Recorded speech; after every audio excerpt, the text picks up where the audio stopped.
I didn't ask for instruction, didn't I? Mind your business and do your job. Sir, I'm trying to save you time. That pump isn't available. You people really don't know when to shut up, do you? Rupert looked at Angela with open contempt. Without warning, his hand lashed out and struck her across the face, stopping the entire station cold. Know your place. A badge doesn't put you on my level. Angela's jaw tightened for a moment. Then even that disappeared behind a mask of complete professionalism. What Rupert LeBlanc did not know, what his $350 million and his entire life had never once prepared him for, was exactly who was standing in front of him. Before continuing, comment where in the world you are watching from and make sure to subscribe because tomorrow's story is one you can't miss. The heat was the first thing. It hit Angela the moment she pushed open the precinct door. A wall of July air so thick and heavy it felt like walking into a wet blanket. Atlanta in the summer didn't cool down. It just waited. It pressed down on everything and everyone beneath it and dared them to complain. Angela didn't complain. She never did. She walked to her patrol car, duty belt riding her hips, uniform shirt already starting to stick to her back. The department physical had taken 2 hours longer than it should have. Routine blood work, routine questions, routine everything. She was 38 years old, in the best shape of her life, and they'd made her wait in a plastic chair for 40 minutes because the technician had gone on lunch break. That was fine. She was used to waiting. She drove with the window cracked, radio low. 14 years on the Atlanta PD had given her a habit she couldn't turn off.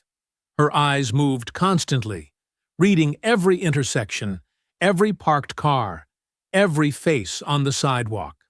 Not paranoia, just attention. You learned the difference eventually. The quick fill on Peachtree Industrial appeared on her right. She pulled in. Water. That was all she needed. 1 bottle of cold water, 30 seconds of air conditioning, and then home. Simple. Easy. The kind of afternoon that doesn't make it into any story. She parked at pump 4 and climbed out, card already in hand. That's when she heard it. The engine first, something big, something expensive, running too fast for a parking lot. Then the sharp crack of a front bumper clipping the yellow bollard at the lot's entrance. The black Escalade barely slowed. It swung wide, took up the space between pumps 2 and 3, and stopped at a diagonal that blocked the exit lane and half of pump 3. Angela watched it without expression. The driver's door swung open, and Rupert LeBlanc stepped out. 52 years old. Dark hair, thick and swept back. Just the faintest gray at the temples. Broad through the shoulders, no softness anywhere in him. His suit was charcoal gray and fitted close, the kind that cost more than 2 months of Angela's salary. A gold watch on his left wrist caught the afternoon sun and threw it back hard. He was already on his phone before his second foot hit the ground. Arthur, the vote is in 90 minutes. If Hargrove flips, the whole thing collapses. He moved straight to pump 3, card out, not looking at anything except the reader in front of him. Angela saw the sign immediately, handwritten on torn cardboard, taped directly below the screen. Out of order. Sir, she said, clear, polite. That pump is out of order. He didn't look up. She waited 2 seconds. Sir, the pump is broken. There's a sign right there. He looked up then, and there it was. That look. His eyes moved from her face, to her badge, to her uniform, and back up again. Slow, deliberate. Like he was doing an appraisal and had already decided the value was low. His chin lifted just slightly. His shoulders didn't move. I heard you the first time, he said. I don't need directions from you. Angela kept her voice level. I'm not giving directions. I'm saving you time. Then save it for someone who asked. He turned back to the card reader and jammed his card in again. The reader beeped. Rejected. A few people nearby had gone quiet. A woman by the ice machine was watching. An older man, cardinal's cap, white beard, patient eyes, had stopped walking and stood still near the air pump. Phones were coming up slowly, the way they always did when the air changed. LeBlanc felt it, the watching, and he turned and looked at Angela the way a man looks at something that has embarrassed him just by existing in the wrong place. You think because you've got that little badge you can stand here and talk to me like that? His voice dropped, but it carried. Go direct some traffic. That's what you people do, isn't it? The parking lot went very quiet. You people. Angela didn't move. She didn't flinch. She just looked at him, steady, unhurried, and said, Sir, I'd be very careful right now. Something shifted in his face. Not anger, exactly. Something older and uglier than anger. The look of a man who had spent 52 years never being told to be careful by someone like her. His jaw tightened. His eyes hardened. And she watched him make the decision. She actually watched it happen behind his eyes. The decision that she needed to be put back in whatever place he had assigned her. His hand came up fast. The slap cracked across her left cheek like a thunderclap. Know your place, he said. For 1 full second, nobody breathed. 3 phones were already recording. Their red lights blinked in the hard July sun like tiny heartbeats, catching every frame of Rupert LeBlanc's face, and the expression on it that made absolutely clear this was no accident. Angela's head had turned with the impact. Slowly, she turned it back. She didn't yell. That was the first thing people would remember later. The ones who were there, the ones who watched the footage 100 times on their phones, the ones who described it to their families over dinner that night, they would say, she didn't yell. She didn't reach for her radio. She didn't step back. She just went still. The kind of still that isn't calm. The kind that is something else entirely. Something that has been compressed and compressed and compressed until it has no choice but to become something hard and final and inevitable. Rupert LeBlanc was already talking. His voice had switched gears the moment his hand came down. From cold contempt to smooth damage control, the transition so fast it was almost impressive. That was an accident, he said, loud enough for the people around him to hear, shaping the story in real time, the way men like him always did. I was gesturing. You walked into it? I barely touched you. He straightened his jacket cuff, like the matter was settled. Angela dropped her water bottle. The plastic hit the asphalt and rolled under the pump. Nobody looked at it. Every eye in that parking lot was on her. On the way, she turned to face him fully. On the way, her hands came open at her sides. On the way, 14 years of training stopped being something she thought about and became something her body simply did. She stepped in. What happened next took 10 seconds. The people who watched it live would argue about the count later. Some said 8, some said 12. But the footage was clear. 10 seconds, start to finish. She closed the distance between them in 2 steps. Her left hand found his right wrist, not grabbing, controlling. The difference between panic and precision. Her right forearm came across his chest, her hip drove forward and into him, and Rupert LeBlanc, 52 years old, broad-shouldered, $350 million, left the ground. Not dramatically, not like the movies. Just a clean, efficient rotation of weight and leverage and consequence. He came down face first on the gas station asphalt with a sound like a bag of cement hitting a loading dock. She had his wrists behind his back before he finished processing what had happened. The cuffs, the ones she carried out of habit, off-duty, always, clicked into place with 2 clean snaps that sounded very loud in the sudden silence. 10 seconds. LeBlanc made a sound against the pavement. Not quite a word. Something between shock and fury trying to find its shape. From somewhere behind Angela, a woman started clapping. Slow at first, then faster. Then someone else joined. Then two more. The older man in the cardinal's cap, white beard, patient eyes, stood very still near the air pump. He looked at LeBlanc on the ground, and then at Angela standing over him.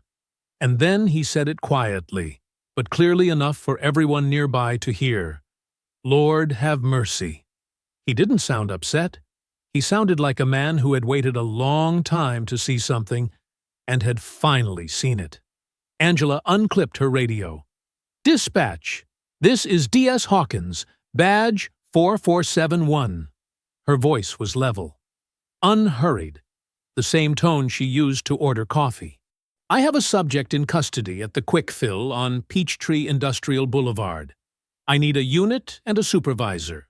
Subject struck a uniformed officer. Assault on law enforcement." She paused. "Yes, he is—" She looked down at LeBlanc, who had found his words again and was using all of them. Threats about lawyers, about the mayor, about what was going to happen to her career, her badge, her life, delivered face down into the Atlanta asphalt while 3 phones recorded every syllable. "He is comfortable," she finished. She clipped the radio back and stood over him and waited. The phones kept recording. The woman near the ice machine was still applauding softly. Hui Truong, the store manager, had come outside and stood in the doorway of the Quick Fill with his arms folded, watching with an expression that had no sympathy in it whatsoever. Corporal Eleanor Radcliffe arrived in 4 minutes. She pulled in hard, was out of the car before it fully stopped, and covered the distance to Angela in about 6 fast strides. She took in the scene, LeBlanc on the ground, the cuffs, the phones, the small crowd that had gathered at a respectful distance. And then she looked at Angela's face, at the red mark on her left cheek that was already beginning to darken. Her eyes went flat and hard. "Tell me," she said. "Everything." Eleanor didn't wait for the full story. She listened to Angela's account, with her eyes moving constantly. From Angela's face, to the mark on her cheek, to LeBlanc still on the ground, to the phones still recording. Her jaw was tight. Her hands stayed loose at her sides, but only because she was making them. When Angela finished, Eleanor crouched down next to LeBlanc and looked at him the way you look at something you've stepped in. "Sir," she said, "I need you to stop talking." LeBlanc turned his head as far as the pavement would allow. "Do you have any idea who I am? Get these off me right now. Right now. I will have both your badges before sundown." "Sir." Eleanor's voice didn't rise. It dropped. "Stop talking." He kept going. The mayor's name. The chief's name. Numbers. Dollar amounts, Angela realized, like he was reading from a personal ledger of people he had already purchased. He said them the way a man waves a weapon. Like the names alone should make them step back and apologize. Neither woman moved. The patrol sergeant arrived 6 minutes after Eleanor. His name was Penbeck, 20 years on the force, seen everything, surprised by nothing. He climbed out of his unit, hitched his belt, and walked over with the unhurried confidence of a man who had broken up 1,000 situations messier than this one. Then he looked at LeBlanc on the ground, and he stopped walking. "Run his name," Angela said. Penbeck looked at her. Something in his expression shifted. Not suspicion, not judgment. More like the look of a man who can already feel the weather changing and isn't sure he packed the right jacket. He pulled his radio, ran the name. The response came back in under 40 seconds. Penbeck turned slightly away and listened. His shoulders changed first. A subtle drop, like something heavy had just been placed on them. Then he came back to Angela and spoke low, close, so the phones wouldn't catch it. "Rupert LeBlanc." CEO of LeBlanc Meridian Group. 3 city development contracts pending before the Atlanta Council. Personal donor to the mayor's last 3 campaigns. He paused. He golfs with Chief Steward. The air between them sat still for a moment. Then he should have acted like it, Angela said. Penbeck looked at her for a long second. Not unkindly, but clearly. Angela. This is going to get complicated. By now, LeBlanc had been helped to his feet by a second officer who had arrived quietly. He was uncuffed, standard procedure while the situation was assessed, and was standing beside his Escalade straightening his jacket with the practiced composure of a man who had been in tight spots before and had always walked out of them the same way he walked in. His phone was already at his ear. Arthur! His voice was a different instrument now. The rage was gone, packed away somewhere deep and cold. What replaced it was smooth and deliberate, and far more dangerous. We have a situation. Gas station on Peachtree Industrial. Get ahead of it. Now. Arthur Pembroke's voice came through the speaker. Angela caught fragments. Witnesses. Footage. Contain. LeBlanc's eyes found Angela across the lot. He held her gaze and said into the phone, still smooth, still controlled, complete misunderstanding. I was gesturing. The officer overreacted. I would hate for this to become a problem for anyone. The word anyone landed like a stone dropped into still water. That's when the door to the quick fill opened. Hui Truong walked out. 60 years old, steady hands, unhurried. He was holding a small USB drive between 2 fingers like it weighed nothing and was worth everything. Sergeant, he said to Penbeck, you'll want this. He explained without drama. The quick fill had installed one of the new city-subsidized HD security cameras 8 months ago. Fixed position, elevated angle, direct line to pumps 2, 3, and 4. It had recorded everything, not from a shaky phone at a partial angle, but clean and clear and unimpeachable from above.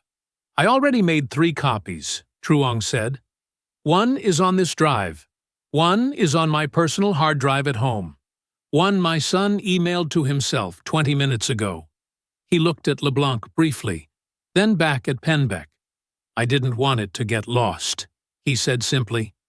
Across the lot, something changed in LeBlanc's posture. It was small, barely visible, but Angela caught it. His shoulders didn't drop exactly. They tightened. His hand, the one holding the phone, closed slightly. The gold watch caught the sun one more time. He was formally charged on scene minutes later. Assault on a law enforcement officer. The paperwork was quiet and procedural and merciless. When it was done, the officer escorting him to the booking vehicle touched his arm to guide him forward. LeBlanc shook the hand off and walked on his own. Before he reached the car, he stopped and turned back. Found Angela across the lot one final time. His expression said everything his lawyers would spend the next month trying to unsay. You have no idea what you just started. Angela looked back at him without blinking. Neither do you.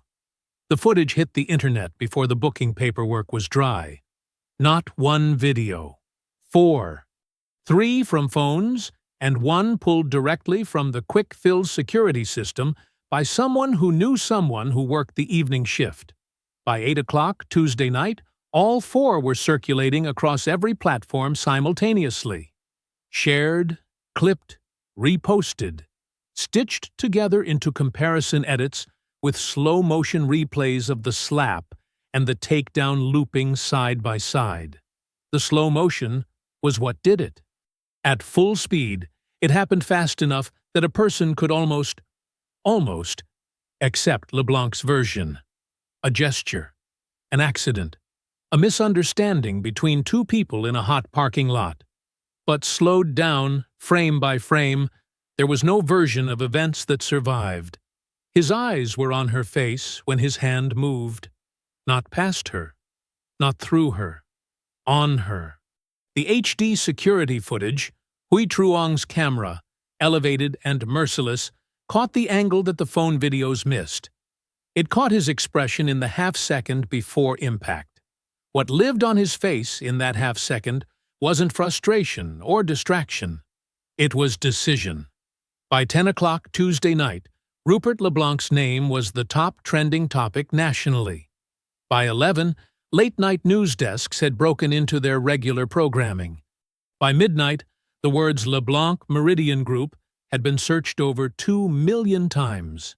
Angela knew none of this yet. She was home. Still in uniform. She hadn't quite gotten around to changing.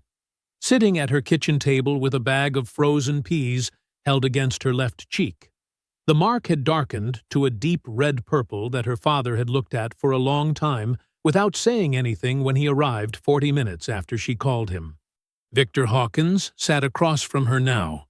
68 years old, retired postal worker, hands that had sorted 30 years of other people's mail wrapped around a coffee mug that said, "World's Okayest Dad," a Father's Day gift from 12 years ago that he refused to replace. He had a way of sitting with a person in silence that felt like the most useful thing in the world. He'd learned it from Angela's mother, who had passed when Angela was 19. He'd been practicing it ever since. He watched his daughter hold the frozen peas to her face and stare at the middle distance, and he didn't rush her. Eventually, she put the peas down. "He looked right at me," she said. Before he did it. "He looked right at me." Victor nodded slowly. "I know. I want you to know it wasn't. I didn't go looking for it. I know that too." She looked at him. 14 years, Dad.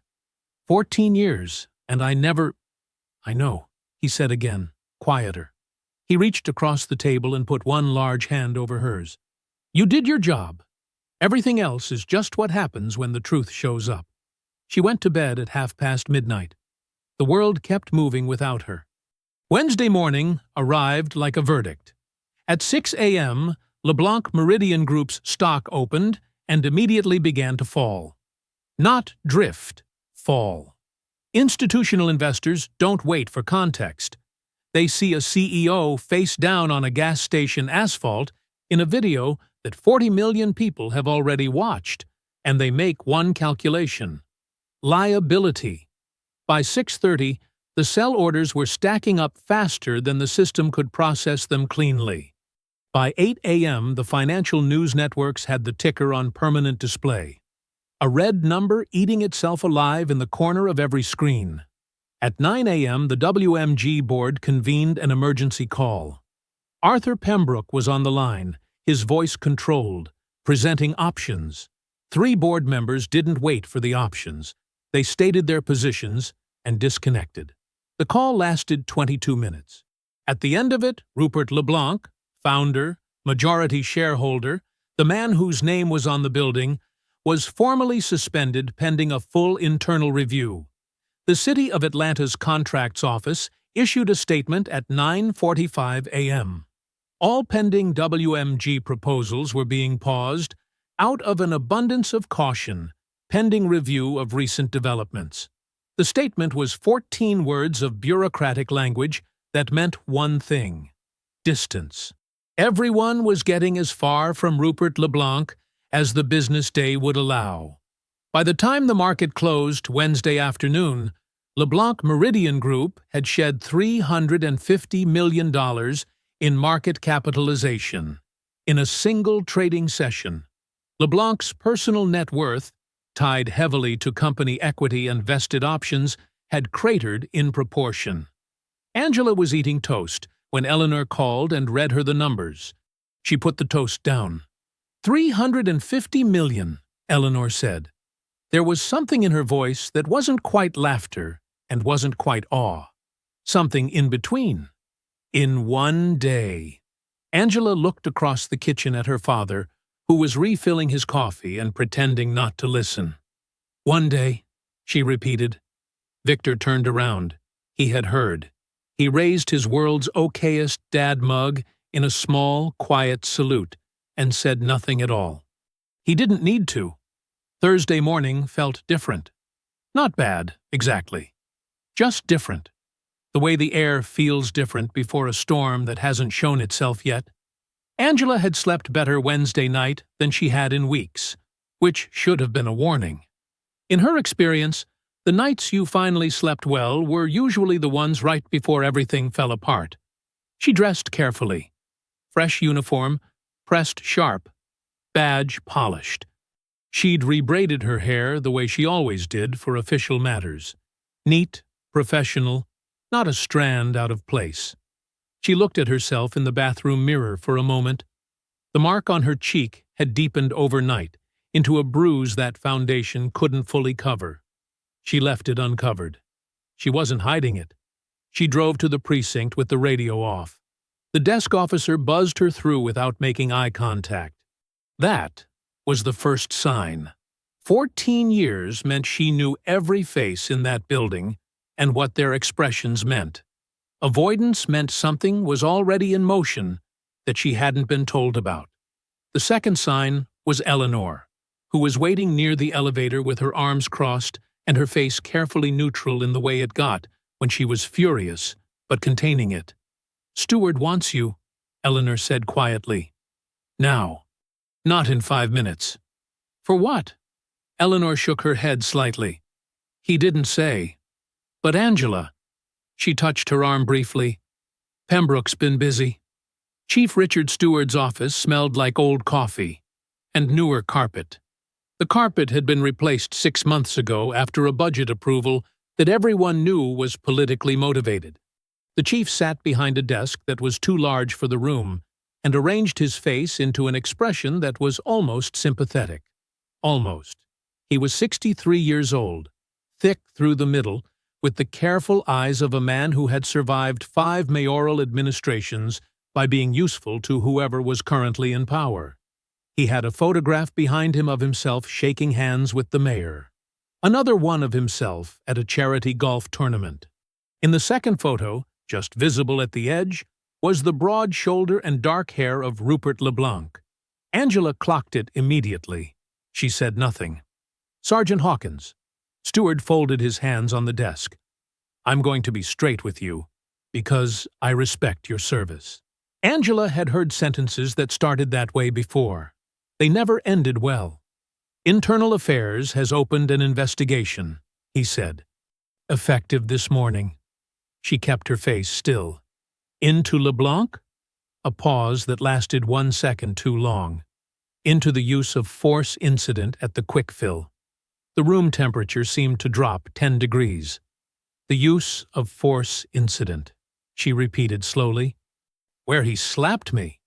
The allegation being advanced."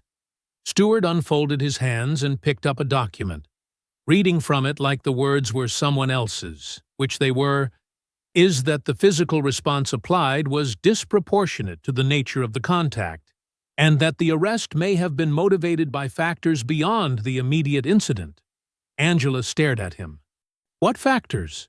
"His legal team is suggesting personal animus toward Mr. LeBlanc's business interests." The silence stretched out between them like a wire pulled too tight. "I have never met that man before in my life," she said, each word clean and separate. "He struck me across the face, on camera, in front of witnesses. I understand that." "Do you?" Steward set the document down. His voice dropped, lost its official register, became something quieter and more honest and somehow worse. "You're being placed on administrative leave pending the investigation. Badge and weapons stay with you for now, but you're off active duty until this is resolved." Angela sat with that for a moment. Then, "Who authorized this?" Steward looked at the desk, which was its own answer. She was in the hallway outside his office, uniform still pressed, badge still shining, bruise still visible on her cheek, when the chief's aide appeared at her elbow.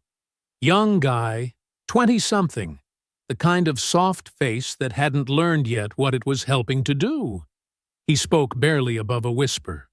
"Mr. LeBlanc has friends in a lot of places, Sergeant." A quiet resolution, something mutually agreeable. It would probably be better for everyone involved. She looked at him for a long moment. "Everyone," she said, "except me." She walked away before he could respond. Down the hallway, past the desk officer who still wouldn't meet her eyes, through the front door and into the Thursday morning heat. She called Eleanor first. Then she sat in her car and called her father. Victor answered on the first ring. He always did. She told him everything.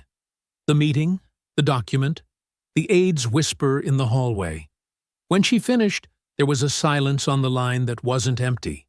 It was full, packed tight with everything a father feels when the world does exactly what he always feared it would do to his daughter.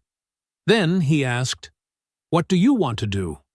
She looked through the windshield at the precinct building, at the flag above the entrance, hanging limp in the still morning air. "I want to burn it all down," she said. "The right way." That evening, Angela and Eleanor sat at Angela's kitchen table. Between them, coffee cups, laptops, printed records, yellow legal pads, the beginning of something. They called it the other file. Friday morning came in gray and close. No sun yet, just a flat white sky pressing down on the city like a lid on a pot. Angela had been awake since 5. Not the anxious kind of awake where sleep keeps slipping away. The deliberate kind. The kind where your mind is already working before your eyes open, and there's no point pretending otherwise. She made coffee. Strong. She pulled the kitchen table away from the wall to give them more space and spread everything they had gathered so far across the surface. Printed property records, city council meeting minutes pulled from public archives, WMG press releases going back 4 years, 3 legal pads covered in her own handwriting from the night before. Eleanor arrived at 7 with a box of files under one arm and a paper bag of biscuits under the other. She set both on the counter, looked at the table and said, "You didn't sleep much, did you?" It wasn't a question. "I slept enough," Angela said. "Sit down." They started with what they knew and worked outward from there. WMG, LeBlanc Meridian Group, had been awarded 3 major city development contracts in the past 6 years.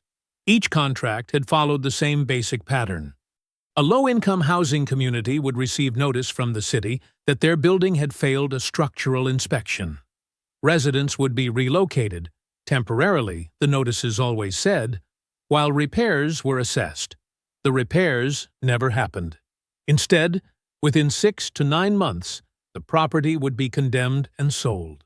The buyer, in every single case, was a subsidiary company that traced back, through 2 or 3 layers of different names and addresses, directly to WMG. The properties were then redeveloped, not repaired and returned to the community. Redeveloped. Luxury condominiums. Rooftop terraces. Concierge services. Units starting at $4,000 a month in neighborhoods where the families who used to live there had been earning $40,000 a year. Angela had seen this before. Everyone in Atlanta had seen this before. But seeing it and proving it were 2 entirely different things, and the distance between them was where people like LeBlanc had always lived comfortably. "Same inspector," Eleanor said, tapping 3 separate documents. "Look, every single condemnation report. Jason Wilson, City Building and Safety Division." Angela looked. She was right. The same signature, 3 times, across 3 different properties, across 4 years. "That's not a coincidence," Angela said. "No," Eleanor agreed. "That's a business arrangement." By noon they had filled 2 legal pads and covered 1 entire wall of Angela's kitchen with printed documents held up by magnets from her refrigerator door. The pattern was clear to them. Clear and infuriating, and, so far, completely unprovable in any way that mattered. That was when Angela made the call she'd been considering since Wednesday. Valerie Alcott picked up on the second ring. "I wondered when you'd call," Valerie said. No preamble, no small talk. the voice of a woman who had been waiting for this specific conversation for longer than Angela knew. They met that afternoon in the Atlanta Courier newsroom on the fourth floor of a building on Marietta Street that smelled like old paper and fresh coffee, and the particular urgency of people who believed what they were doing mattered. Valerie's office was a glass-walled corner space that was almost entirely consumed by her investigation. A whiteboard covered one full wall, names connected by arrows, dates circled in red, question marks scattered like seeds that hadn't grown yet. 3 years of dead ends. 3 years of following the money to the same wall and finding no door. Valerie Alcott was 44, lean and sharp-featured, with reading glasses she kept pushing up into her hair and then forgetting about. She had the focused, slightly distracted energy of someone whose mind was always running 2 conversations ahead of the one she was currently having. She looked at what Angela and Eleanor had assembled and was quiet for a long moment. "Jason Wilson," she said finally, pointing to the inspector's name on Angela's documents. "I have him too. I've had him for 18 months. The problem isn't finding the pattern." She turned to the whiteboard. "The problem is here." She tapped a name circled in red near the top of the web. Alderman Bryce Turnage. Every contract approval goes through his committee. Every single one. And every time I get close to the money moving between WMG and Turnage's office, it disappears into a different LLC, and I lose it. Eleanor leaned forward. "How many LLCs?" "At least 6 that I've identified. Probably more." The 3 women stood in front of the whiteboard together. 3 years of Valerie's work meeting 4 days of Angela's fury, and between them the shape of something enormous and ugly that had been operating in plain sight for half a decade. "I've had the skeleton for years," Valerie said quietly. "I've never had the living witness." The office was silent for a moment except for the distant sound of the newsroom outside the glass, keyboards, phones, the low hum of a place that ran on information. Angela looked at the whiteboard. At LeBlanc's name at the top, circled 3 times in red marker, connected by lines to Wilson and Turnage, and 6 nameless LLCs and 15 families who used to live in the Westbrook Commons development, and now lived somewhere smaller and harder, and further from everything they'd known. She thought about the man at the quick fill, the gold watch catching the sun, the decision she'd watched move across his face before his hand came up. "Then let's find one," she said. The following Monday arrived with its own particular weight.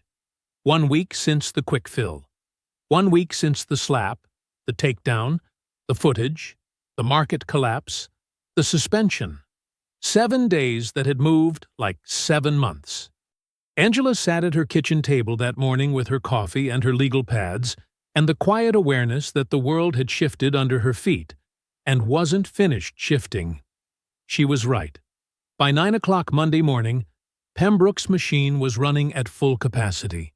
She couldn't see all of it yet. She could only feel it. The way you feel a current in water before you see where it's moving. Small things first.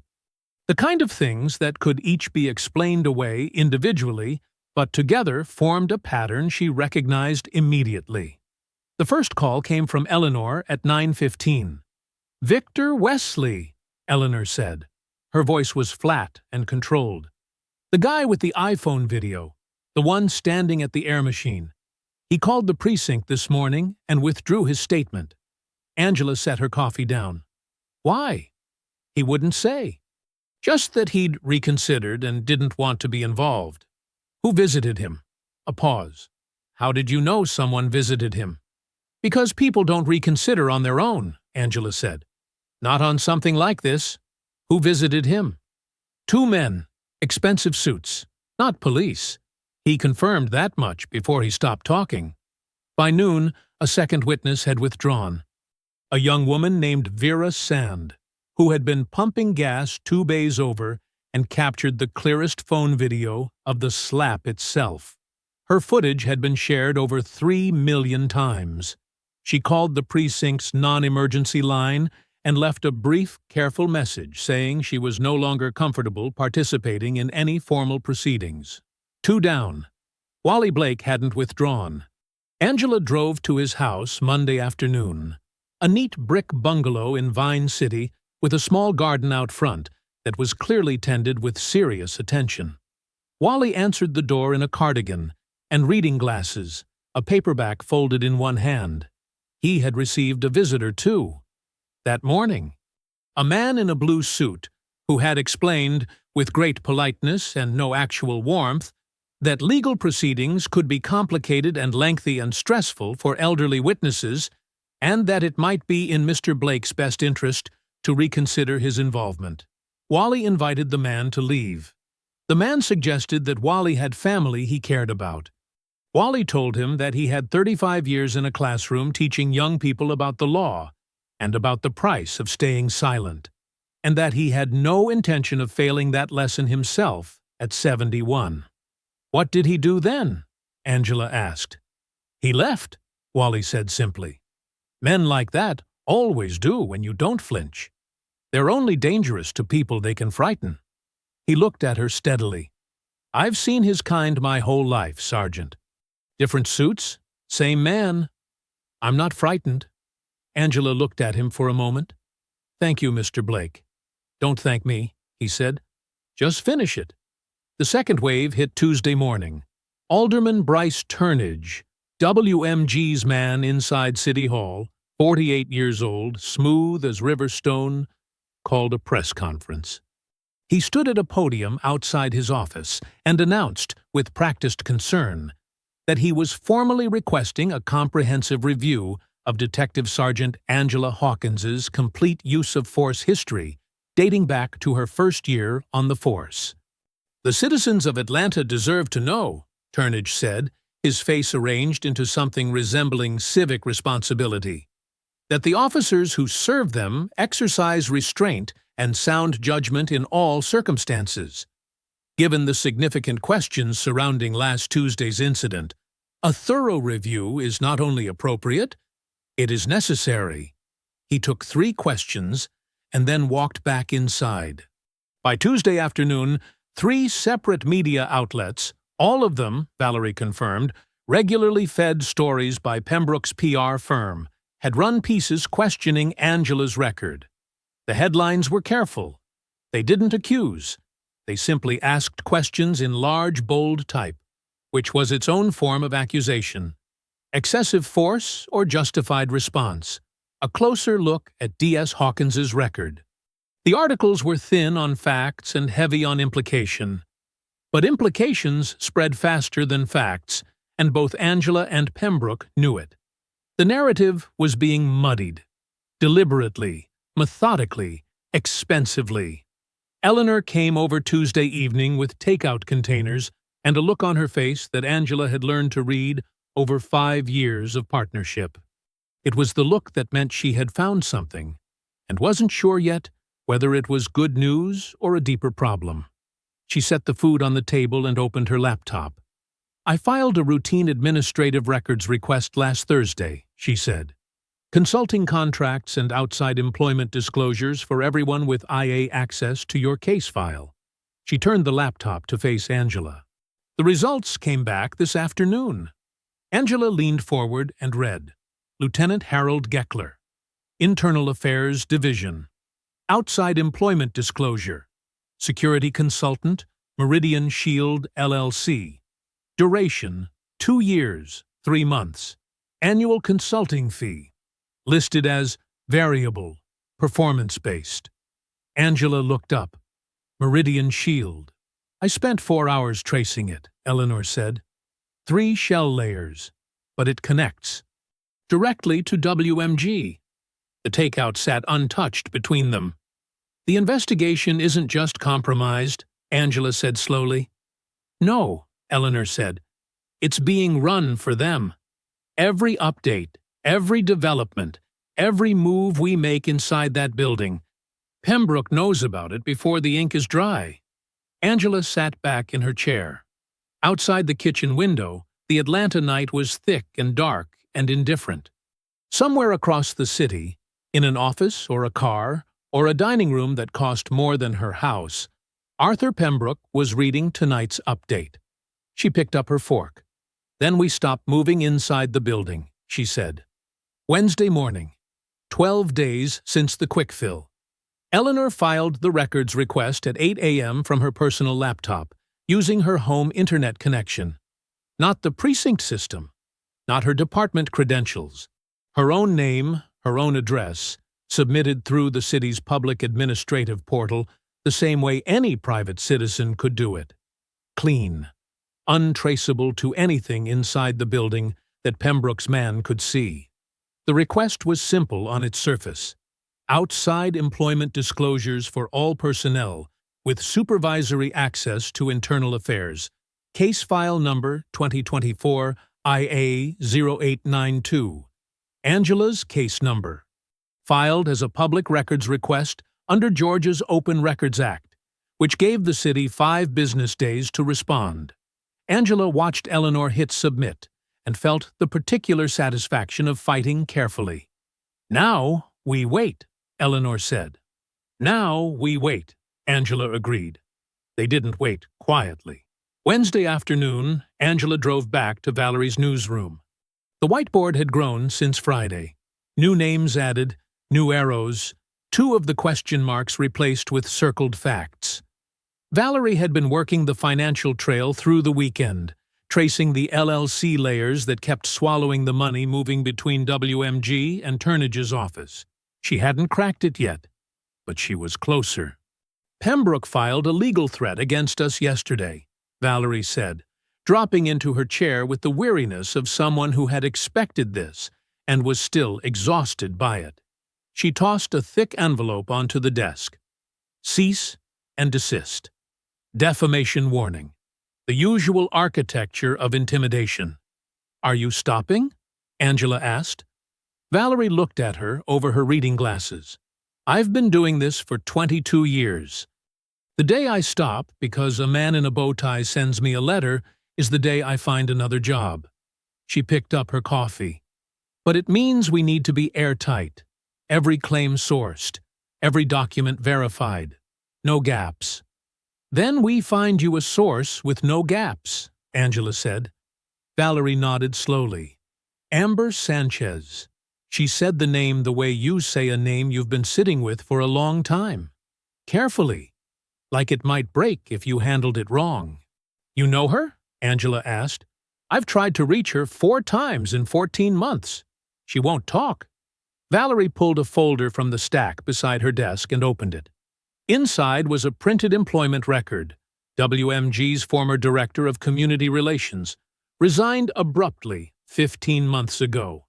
A LinkedIn profile printed out, now deactivated. A home address in Decatur. Whatever Pembroke said to her when she left, it worked. She's been completely silent. "People stay silent until they have a reason not to," Angela said. Thursday afternoon, the records request came back. Eleanor called Angela at 4:47 p.m. and read her the relevant entry without preamble. Lieutenant Harold Geckler, IA Division. Outside employment disclosure. Security consultant. Meridian Shield LLC. 27 months. The fee structure listed as variable. The company address. A registered agent office in Buckhead that housed 43 other LLCs on the same floor. Angela already knew this. What the full disclosure added was a detail Eleanor hadn't been able to see in her initial search. The disclosure had been filed not when Geckler took the consulting position, but 14 months after he started it. Late disclosure. The kind that happened when someone was covering a track they hadn't meant to leave visible. Friday morning, Eleanor took the documentation to the department's inspector general. She sat in the IG's waiting room for 40 minutes before being seen. The meeting lasted 11 minutes. The IG's investigator, a careful man named Franco, who had the energy of someone perpetually managing expectations, listened, reviewed the documents, and told Eleanor that the office was aware of and actively monitoring certain concerns related to the Hawkins matter. Actively monitoring, Eleanor repeated back to him. That's correct. So nothing is going to happen quickly.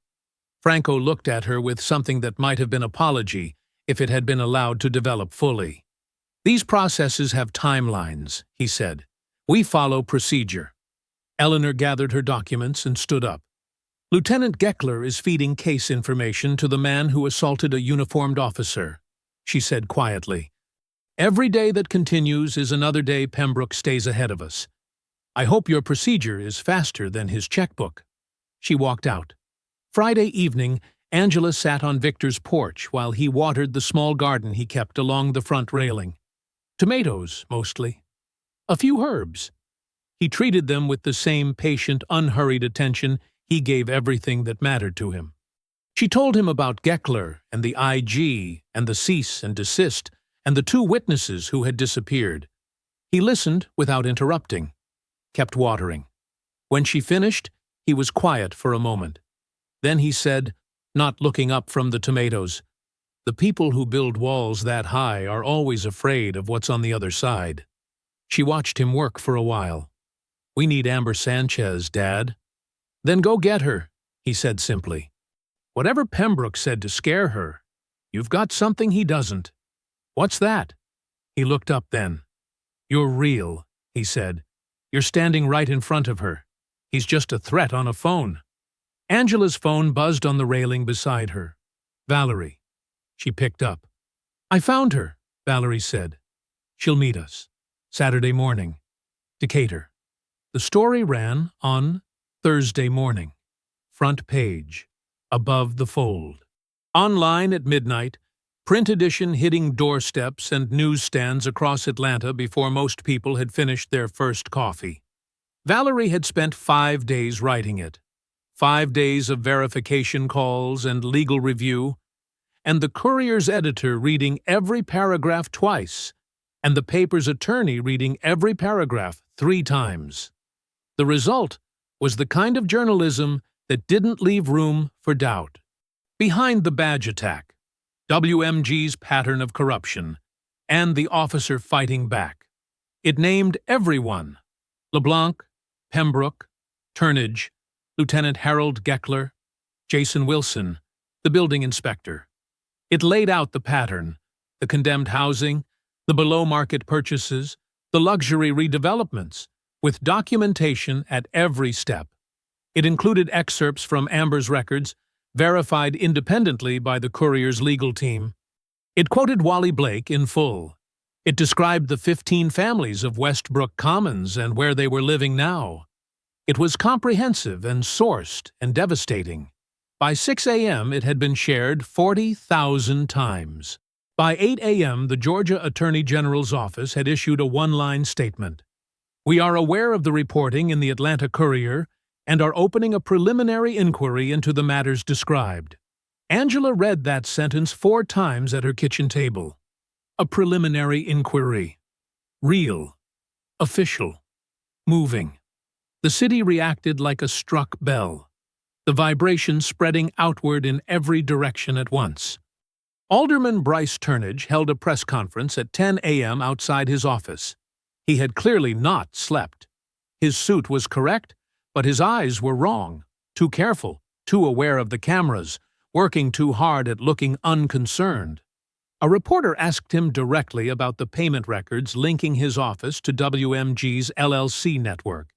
Turnage said, "I have always operated with complete transparency in my service to the people of Atlanta, and I welcome any review that confirms what I already know, that my record is one of integrity and commitment to this community."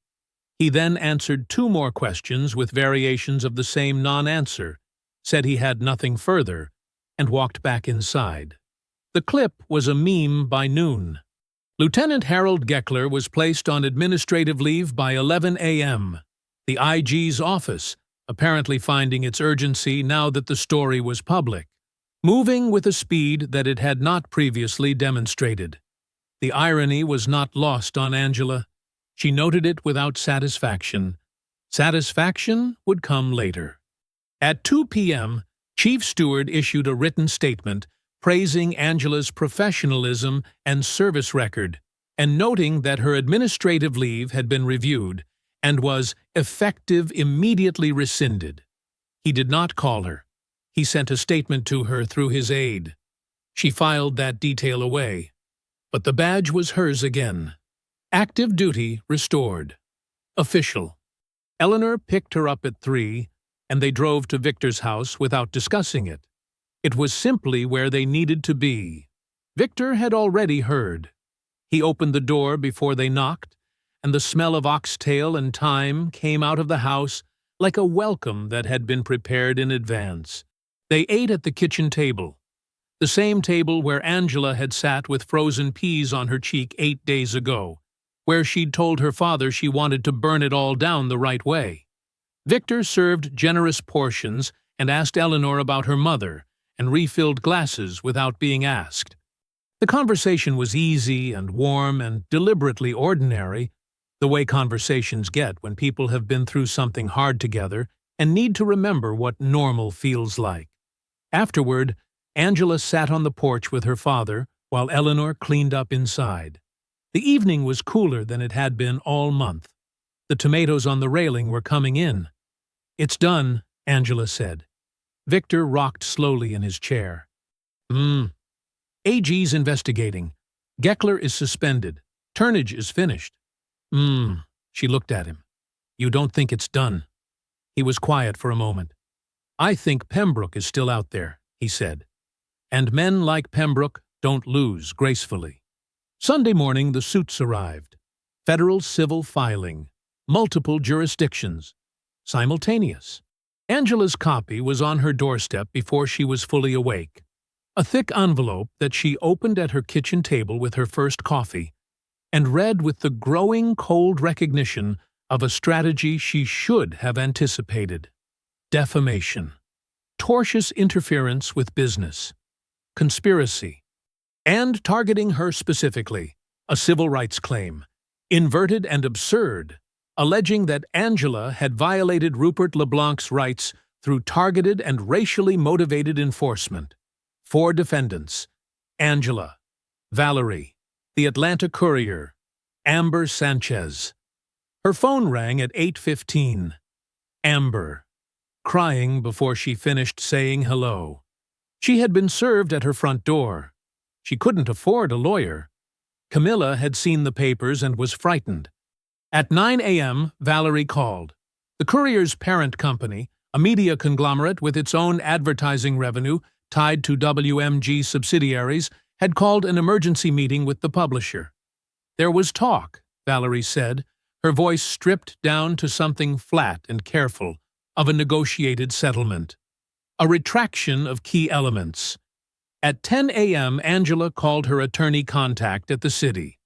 He told her, with genuine regret, that the city's legal representation for officers covered direct employment matters only. The civil suit was hers to defend personally. At 10:30 a.m., the AG's office called. The admissibility of Amber's documents was being challenged. LeBlanc's legal team was arguing they were obtained improperly after her employment ended. The preliminary inquiry was paused pending a ruling on the evidentiary question. 3 hours. That was how long it had taken Pembroke to dismantle what had felt, on Thursday morning, like total victory. Sunday night. Valerie's office. The 3 women around the whiteboard. Angela, Valerie, Amber. 3 empty coffee cups. The arrows and names and circled facts that had felt like a map to justice 4 days ago now felt like a record of everything they stood to lose. Amber had stopped crying. She sat with her hands folded in her lap, and her back straight, and her jaw set in a way that reminded Angela of something she couldn't immediately place. Then she placed it. It was the same look she'd seen in her own bathroom mirror the morning she'd decided not to cover the bruise. Nobody spoke for a long time. Outside the glass walls of Valerie's office, the newsroom hummed quietly. Keyboards and low voices, and the indifferent machinery of a world that kept moving regardless. Angela looked at the whiteboard, at LeBlanc's name at the top, circled in red. Still there. Still circled. Still waiting. She picked up her empty coffee cup, looked into it, and set it back down.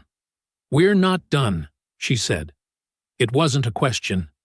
Monday morning arrived like a second chance, not a guaranteed one. Not the kind that came wrapped in certainty and clear skies, the kind that showed up quiet and unremarkable, looking like any other morning, carrying something important in its pocket that you had to be paying attention to notice.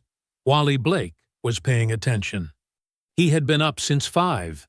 His body had kept that schedule since 35 years of first bells and homeroom attendance, and retirement hadn't changed it. He made his oatmeal, he fed the 2 cats his granddaughter had named, and he had subsequently become devoted to. He sat in his reading chair with the morning news running low on the television and watched the coverage of the civil suits that had been filed against Angela and the others over the weekend. The anchor read through the list of defendants. Angela's name first. Wally set his oatmeal down. He picked up his phone and scrolled to a contact he hadn't called in 4 years. A name he still had saved under the heading, "Best Student I Ever Had." He pressed call and waited through 3 rings. "Mr. Blake," said the voice on the other end.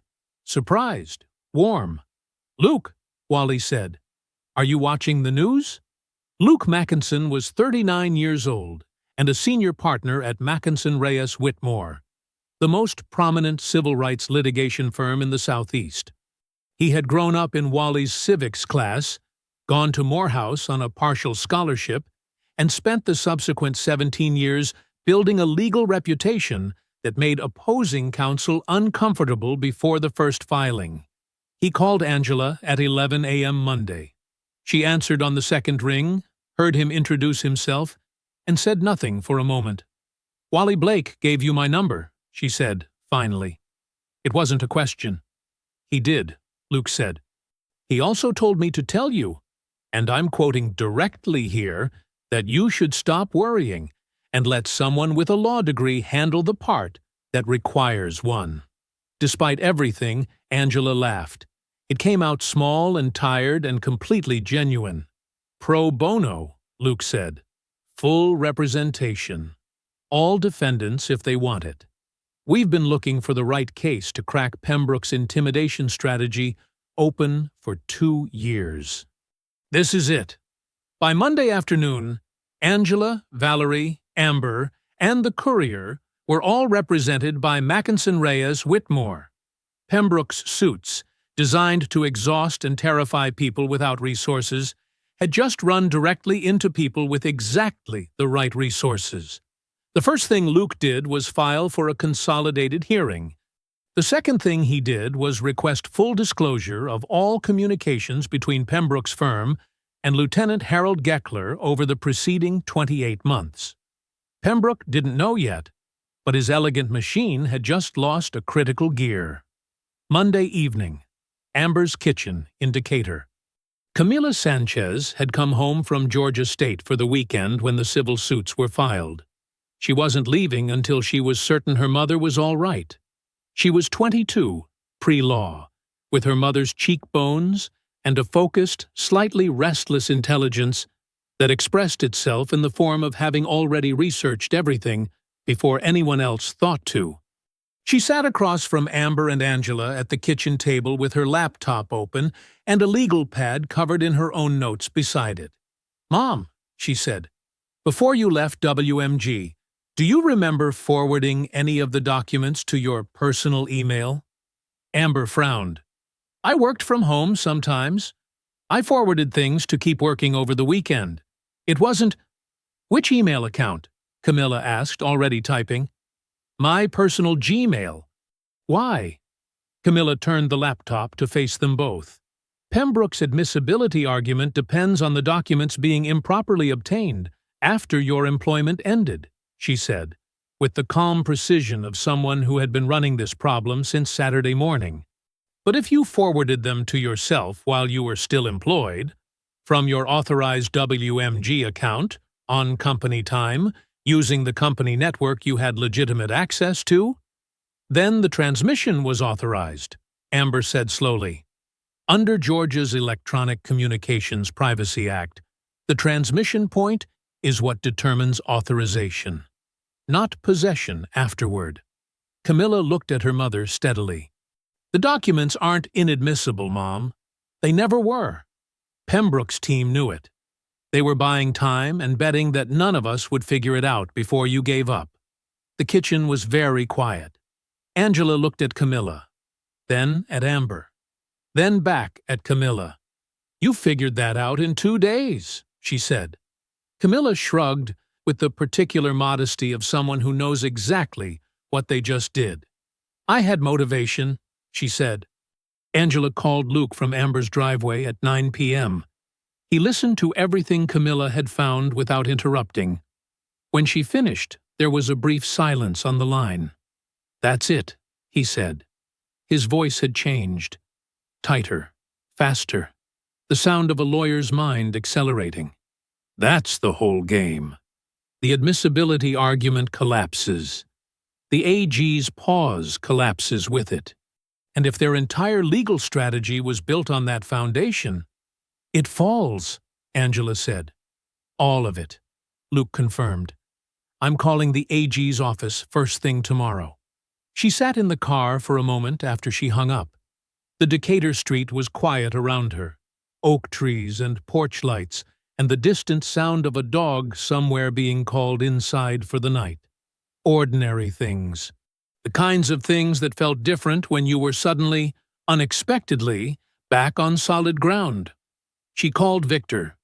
He answered on the first ring. He always did. She told him what Camilla had found. He listened.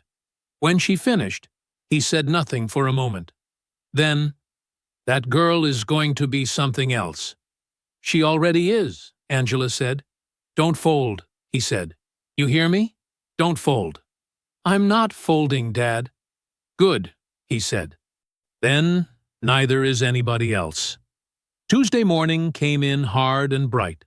The kind of Atlanta morning where the sun arrived with full intention. No gradual warming, no gentle transition. Just light, sudden and total, hitting everything at once. Angela was already awake when it came through her bedroom curtains. She had slept, but lightly, the way you sleep when your mind knows something is about to move and doesn't want to miss it. She made coffee and sat at the kitchen table with her legal pads and waited. Luke called at 8 a.m. sharp. I spoke with the AG's office, he said. Sent them Camilla's analysis last night. Full memo, case citations, the forwarding records from Amber's Gmail account. Their evidentiary counsel reviewed it this morning. A pause, just long enough to be deliberate. The admissibility challenge is dead. They're unpausing the investigation effective today. Angela set her coffee down carefully. Today? She repeated. Today, Luke said. Get some breakfast. It's going to be a long week. Harold Geckler had not slept. Not properly. Not since the Courier story ran Thursday and his name appeared in the 4th paragraph. Lieutenant Harold Geckler, IA Division, identified as receiving consulting fees from a WMG subsidiary through an undisclosed outside employment arrangement, and his phone had started ringing with numbers he didn't recognize and had stopped answering. He was 54 years old, 22 years on the force.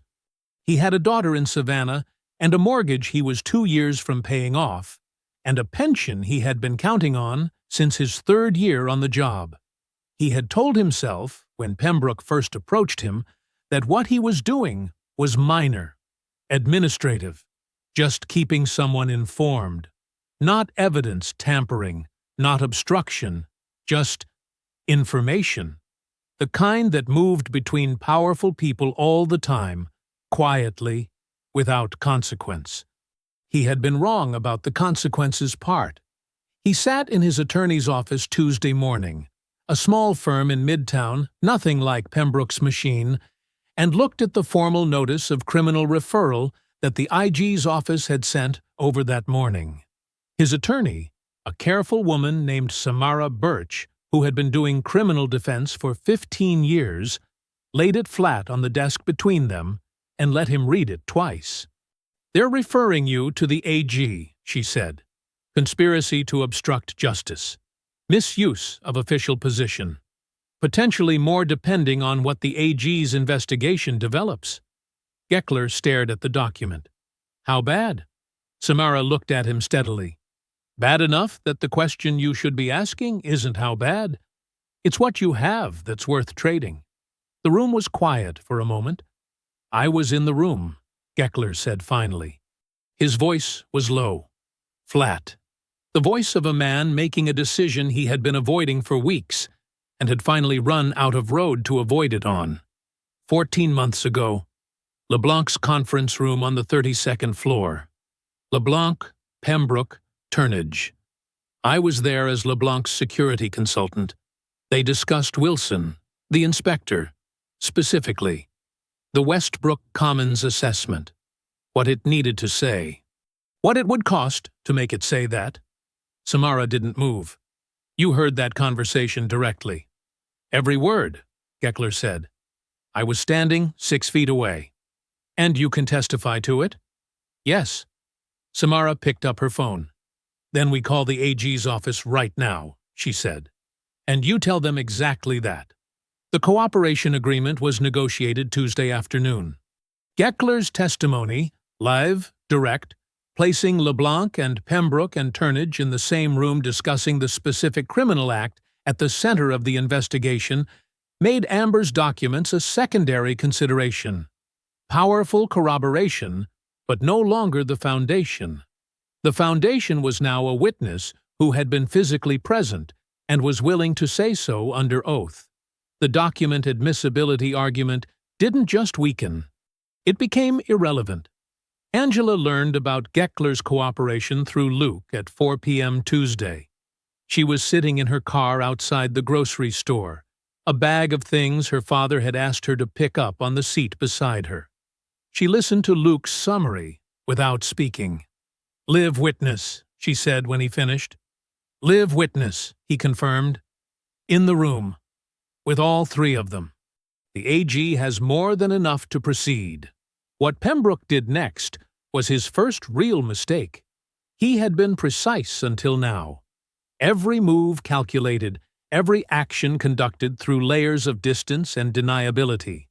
But Tuesday evening, sitting in his office with the news of Geckler's cooperation spreading through his network, he picked up his personal phone and called Bryce Turnage directly. He told Turnage to stay calm. He told him the witness was manageable. He told him they had contingencies. What he didn't know, what neither of them knew, was that Turnage's phone had been placed under a lawful intercept warrant by the AG's office 48 hours earlier, the moment the investigation unpaused. Every word landed in a recording that would later be entered into evidence at 2 separate trials. Angela arrived at Victor's house at 6 with the groceries and the news. He was in the kitchen already, something on the stove, the radio playing low. She set the bags on the counter and told him about Geckler and the cooperation agreement while he sorted through what she'd brought. He listened without turning around. When she finished, he was quiet for a moment. He moved a can of tomatoes to the pantry shelf and came back and refilled her coffee without asking. He didn't say anything for a while. Then he sat down across from her and wrapped his hands around his own mug, the world's okayest dad mug, worn and permanent, and looked at his daughter. "You still standing?" he asked. "Still standing," she said. He nodded once, like that was the only information he had ever actually needed. Outside the kitchen window, the Atlanta evening was settling in, the sky going orange and deep at the edges, the city noise dropping to its lower register, the day finishing itself out. 3 weeks since a Tuesday afternoon at a gas station on Peachtree Industrial. 3 weeks since a man with a gold watch made a decision he couldn't unmake. The pot on the stove simmered quietly. Angela drank her coffee and felt, for the first time in 3 weeks, the ground beneath her feet behaving like ground. The grand jury convened the following Wednesday, 26 days since the quick fill. 26 days since a handwritten cardboard sign and a man who didn't think the rules applied to him had set a chain of events in motion that even Pembroke's considerable legal machinery couldn't stop now. Angela didn't attend the grand jury proceedings. Witnesses didn't sit in on those, and her role had shifted from defendant to foundation. The case had grown far beyond her now. It had its own momentum, its own gravity.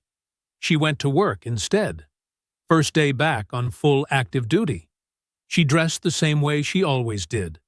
Careful, pressed, badge polished. She drove the same route, parked in the same spot, walked through the same front door past the same desk officer, who this time met her eyes and nodded with the particular respect that gets reserved for people who have been through something public and come out the other side standing. She sat at her desk and did her job. At 2:47 p.m., Luke called. "It's done," he said. The indictment was unsealed at 3 p.m. Rupert LeBlanc. 3 counts. Bribery of a public official. Conspiracy to commit fraud. Obstruction of justice.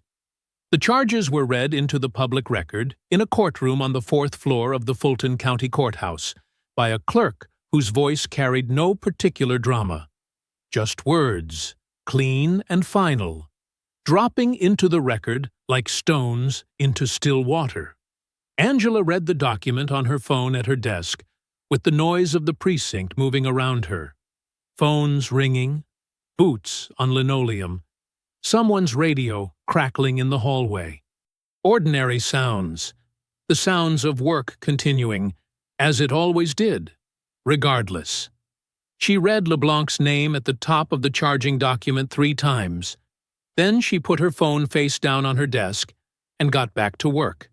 The arraignment photographs ran everywhere by evening. This was the image that would live in the public record of this story. Not the gas station footage, not the market collapse numbers, not the Courier headline. This. Rupert LeBlanc, in a plain dark jacket his attorney had brought him, the gold watch absent from his wrist for the first time in the story's 26 days. Its place marked only by the slightly paler strip of skin where the sun hadn't reached. His dark hair, usually swept back with absolute precision, slightly off. His face arranged into the careful blankness of a man performing composure for cameras he could no longer control. The handcuffs were visible in 3 of the photographs. Every outlet ran those 3. The board of WMG moved before the afternoon was out. Not a suspension this time. Not a review. A permanent separation. LeBlanc removed from all executive roles, stripped of his board seat, his access to company systems revoked effective immediately. The vote was unanimous. The statement was brief and used the word deeply 4 times in 2 paragraphs, which was its own kind of confession about how long they had looked the other way. The City of Atlanta's contracts office followed within the hour. All 3 pending WMG development proposals formally canceled. A state-ordered audit of all previous WMG community development projects opened simultaneously, specifically the Westbrook Commons displacement and the 2 similar projects preceding it. Jason Wilson, the building inspector whose signature appeared on every condemnation report, resigned from the city's Building and Safety Division at 4 p.m.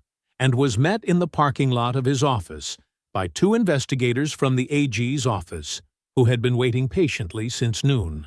Arthur Pembroke's collapse came differently. Not a single dramatic moment. A process, cold and procedural, and in some ways more satisfying for being so thoroughly deserved. The Georgia State Bar's Disciplinary Board opened formal proceedings based on evidence of witness intimidation. Specifically, the documented threats made to Amber Sanchez at the time of her resignation, threats that were now on record, corroborated by Geckler's testimony, supported by phone records, and detailed in a sworn affidavit that Amber had signed with steady hands in Luke's conference room the previous Friday. Pembroke was suspended from practice pending the outcome. The civil suits he had filed against Angela, Valerie, Amber, and the Courier were consolidated before federal magistrate Judge Janet Worthy, 62, sharp-featured, with 21 years on the bench, and a well-documented intolerance for legal strategy deployed as weaponry against private citizens. She reviewed Luke's motion to dismiss with sanctions in 48 hours. Her ruling ran to 19 pages. The dismissal was with prejudice, meaning Pembroke's suits could never be refiled. The sanctions against the filing attorneys were the maximum the court's guidelines allowed. But it was the final paragraph of Judge Worthy's written opinion that got read aloud at kitchen tables and shared in text messages and eventually published in 2 separate law journals.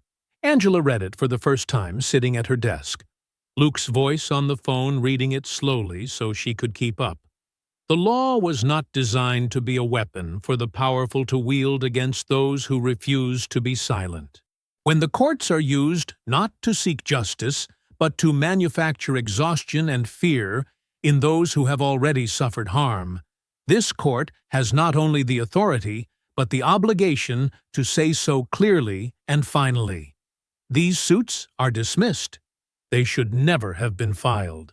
The precinct was noisy around her. Phones and boots and radios. She sat very still in the middle of all of it.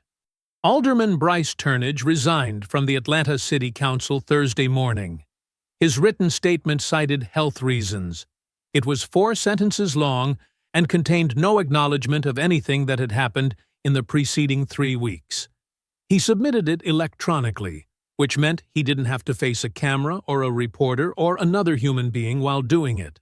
By end of day Thursday, the AG's office had filed criminal charges against him: accepting bribes, conspiracy, misuse of public office. His phone call with Pembroke, the one made Tuesday evening on the surveilled line, the one where Pembroke said the witness was manageable, was entered into evidence at both their trials. Angela heard about the Turnage charges from Eleanor, who called at 5:30 p.m. as Angela was leaving the precinct for the evening. She stood in the parking lot in the late afternoon light and listened.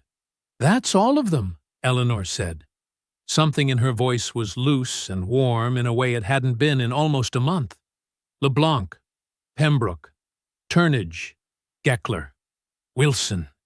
Every single one. Angela looked up at the sky. The Atlanta evening was doing its slow burn. Orange at the edges, the heat finally beginning to ease its grip on the day. "Not yet," she said. "What's left?" Eleanor asked. Angela thought about 15 families. About a housing project that used to stand on ground now occupied by luxury condominiums. About the survey results that had been falsified because the real answers weren't useful to the people doing the asking. "The people who lost their homes," she said. "They're still waiting." Friday morning. 1 month since the quick fill. Angela had been counting without meaning to. The way you count days when something has divided your life cleanly into before and after. When a single Tuesday afternoon becomes the line, everything else measures itself from. 1 month, 30 days that had moved like 30 years, and somehow also like nothing at all. She was at her desk at 7 a.m.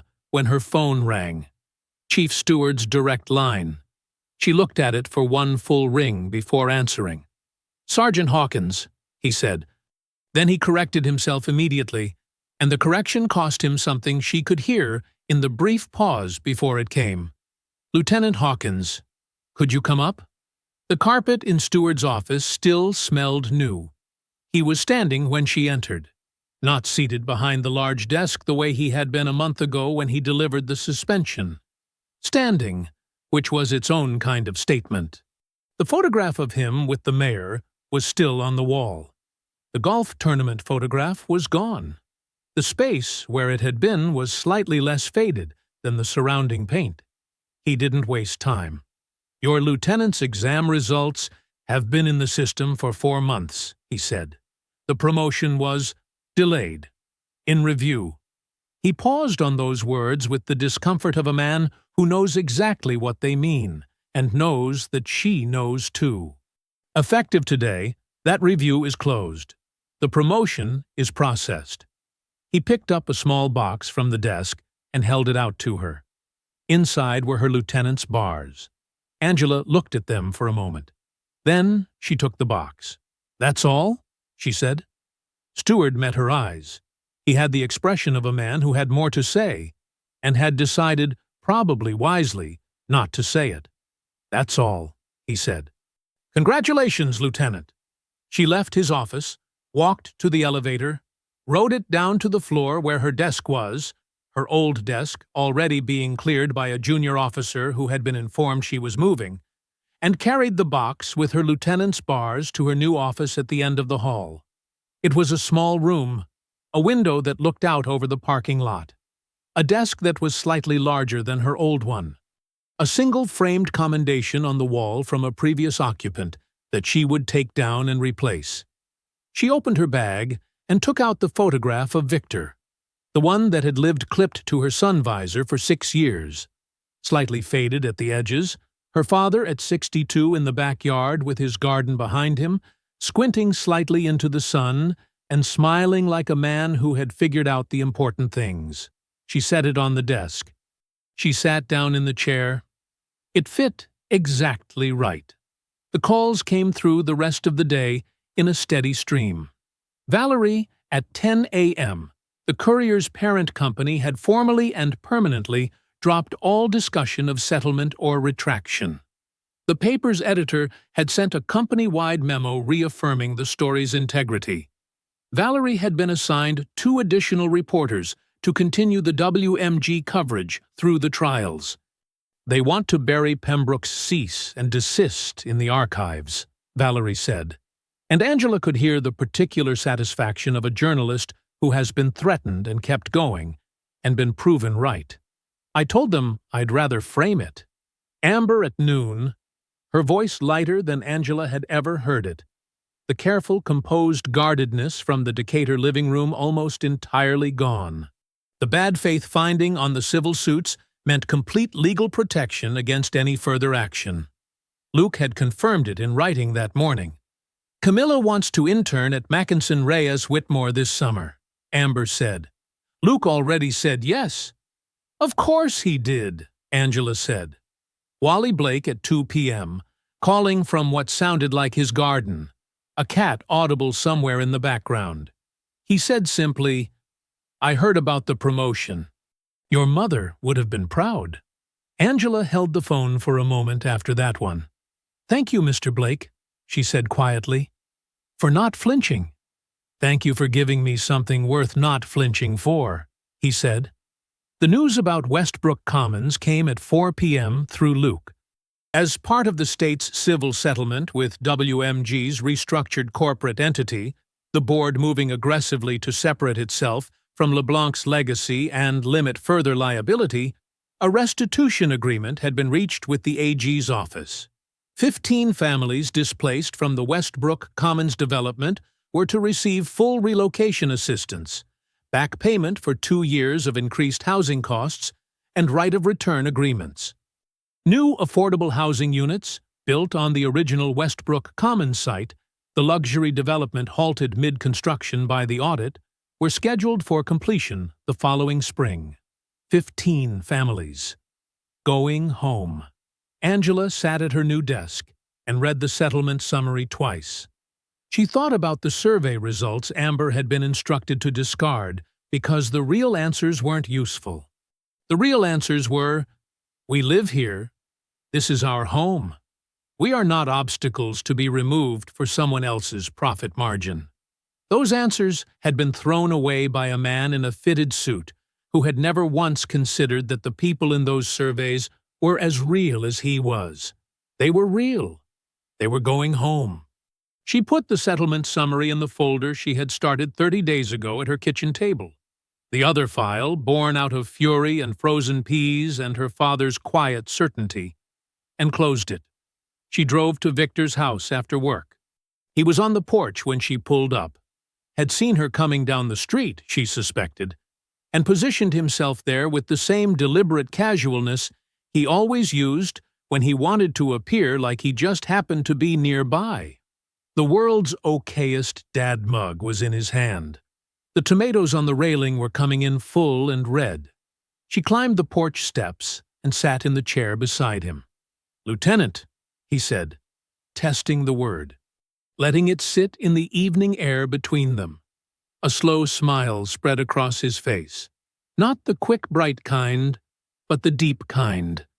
The kind that came from somewhere far down and took its time reaching the surface because it was carrying a lot of weight on the way up. She called him from her new office earlier. He had laughed for a long time.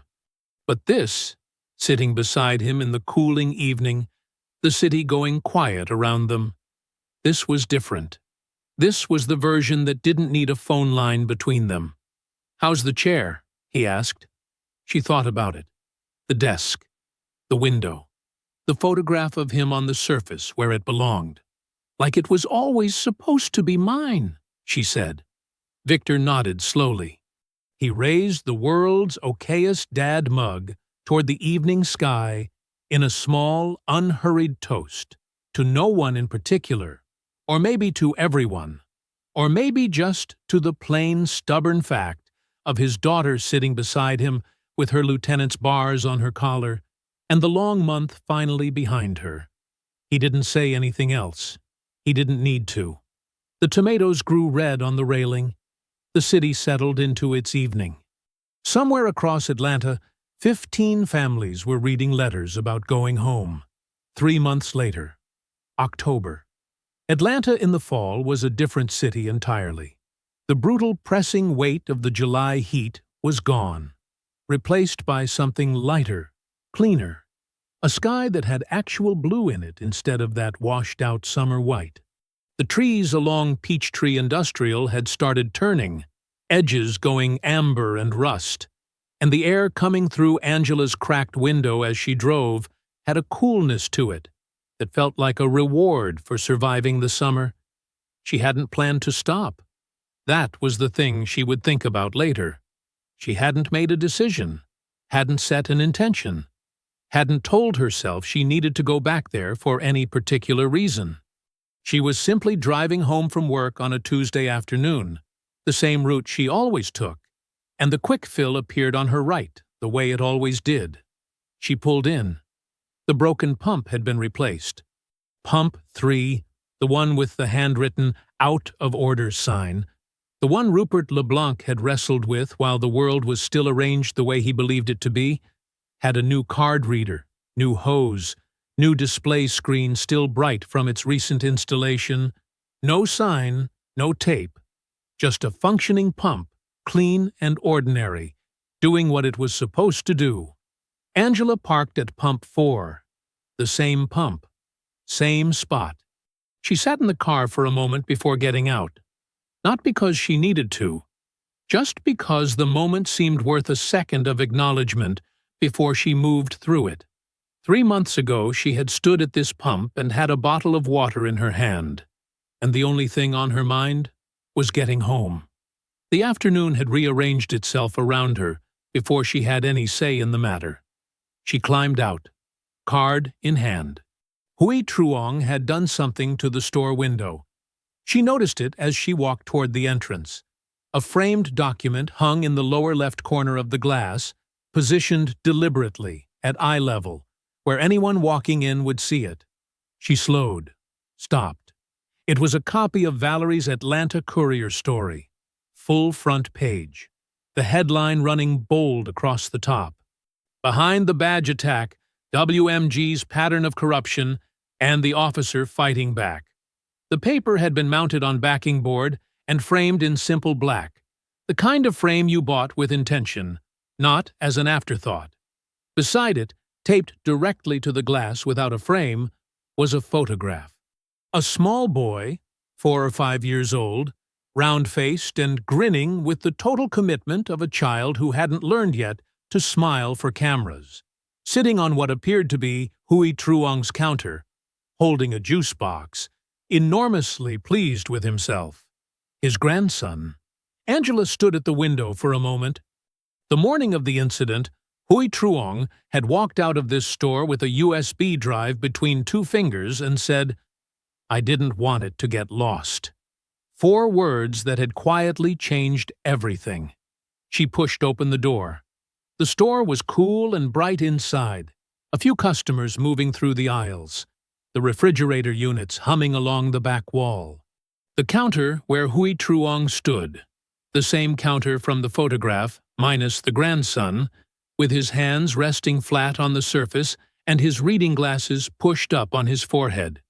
He looked up when she entered, recognized her in the way that required no processing time, no second look, just immediate recognition. The face of someone he had been expecting without knowing he was expecting. He didn't say anything. He nodded. A single, slow, deliberate nod that carried more in it than most speeches. Angela nodded back. She walked to the refrigerator at the back and took out a bottle of cold water, carried it to the counter. He rang it up without speaking. She paid. He put her change on the counter with the same unhurried steadiness he did everything. Then he said, simply and without any particular drama, "My grandson's name is Thomas." She looked at the photograph in the window. The round-faced boy with the juice box and the enormous grin. "He's beautiful," she said. Hui Truong looked at the photograph too. Something in his face was quiet and settled and complete. The expression of a man who knows exactly why he did what he did and has never for 1 second questioned it. "He asks me about the frame," Truong said. "What it is, why it's there." A small pause. "I tell him it's a story about a woman who told the truth and didn't stop." Angela held the cold water bottle in both hands and looked at the old man behind the counter. She didn't trust herself to speak for a moment. "Thank you," she said finally, "for the 3 copies." The corner of his mouth moved. Not quite a smile, something quieter and more permanent than a smile. "4," he said. "I made 4. She stood outside in the October sun for a while after. Not long, just long enough. The air moved through the gas station lot with the cool ease of a season that had earned its arrival. The trees along the street threw their amber light across the asphalt. Somewhere nearby, a radio was playing from an open car window. Something old and familiar that she couldn't quite name, but felt like she knew. She thought about Amber, who had taken the settlement proceeds from the WMG civil case and incorporated a nonprofit, Community Ground Atlanta, dedicated to protecting low-income residents from predatory development. She had her first board meeting next week. Camilla was on the board. She thought about Valerie, currently 3 months into a follow-up investigation into 2 other Atlanta developers whose patterns looked uncomfortably familiar. The Courier had given her a dedicated investigative column. She had pinned Pembroke's framed cease and desist letter above her desk. She thought about Wally Blake, who had called her last Tuesday just to check in, asked about the tomatoes at Victor's house, and told her without any self-consciousness that he had added her case to his civics curriculum materials. She thought about Luke Mackinson, who had sent her a handwritten note after Judge Worthy's ruling. 2 lines. "Your case just made it harder for the next Pembroke to exist." That matters. She thought about the 15 families, moving back to Westbrook Commons in the spring, back to ground that had been taken from them by a man who had calculated, correctly, that nobody powerful enough to stop him was paying attention. He had been wrong about that last part. She thought about her father, the world's okayest dad mug, the tomatoes, the way he answered on the first ring every single time, as if he had been sitting by the phone waiting for her specifically, which she suspected was not entirely untrue. She thought about a Tuesday afternoon in July, the heat, the water bottle, the handwritten sign, the sound of an expensive engine coming in too fast. She thought about 10 seconds. Angela Hawkins got in her car.